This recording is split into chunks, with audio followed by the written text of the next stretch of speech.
Hello there, my fellow Star Wars fans. What's up? It's Robbie with Star Wars HQ, and we are taking a very special look at Disney Infinity 3.0 because recently there was a ton of Star Wars related gameplay shown off. Of course, Disney Infinity is going to be having a ton of Star Wars themed sets with it.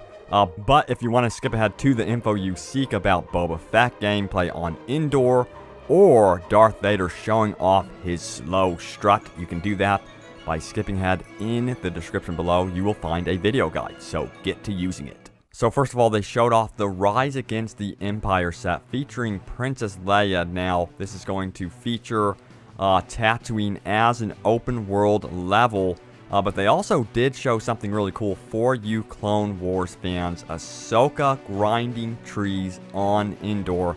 Of course, you have to actually go out and purchase the individual sets, that is Princess Leia and then Ahsoka, to gain access to these characters. But it is so cool to see the Clone Wars back. I know a lot of you are disappointed that they are not being featured in Battlefront.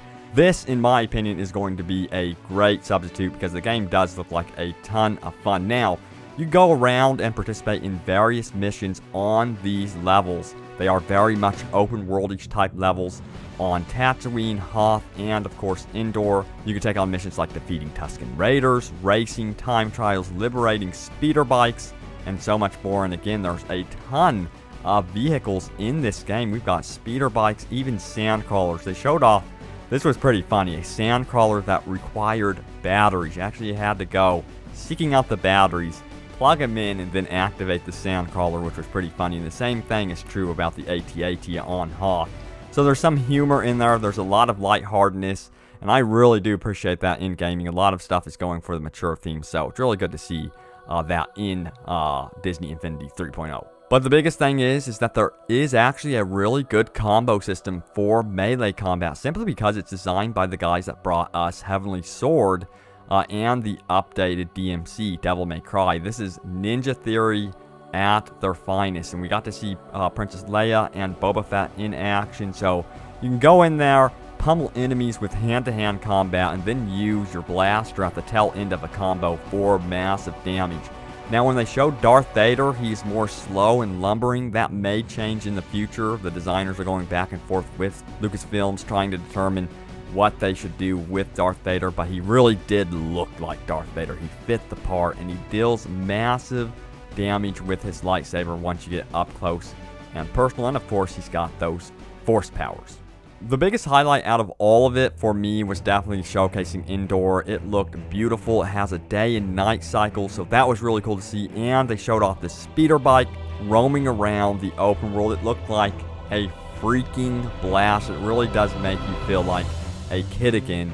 But what's also really cool is that you can actually go out into the world. One of the missions is to start building buildings on whatever level you are, roaming around on. So on Tatooine, they showed off Princess Leia unlocking more aerial missions by building a starfighter platform. So this gave her access to more missions, and there will be other buildings, of course, that unlock more vehicles and stuff like that. Now, they did go on to show off the land speeder, and you will be able to work your way up to unlock the Millennium Falcon, which I think will be huge when you finally get that unlocked. But all these vehicles, once you unlock them, can be taken into the Toy Box mode, which is a mode where you can create your own levels, create your own missions, and everything. And all of this is the big bonus in my opinion, can be played in co-op. So that's huge.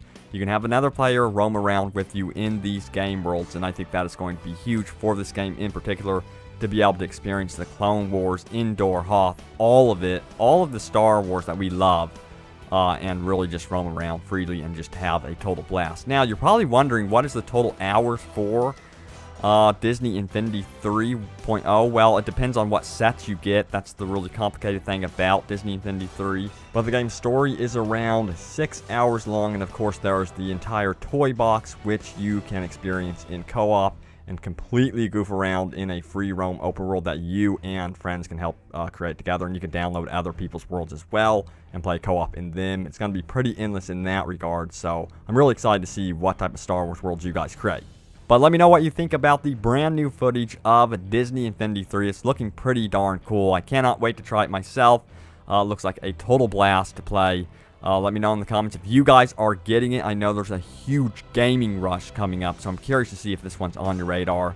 Stay tuned here to Star Wars HQ for more Disney Infinity 3 and Battlefront and Force Awakens news. Thanks guys for watching, and of course, may the Force be with you always.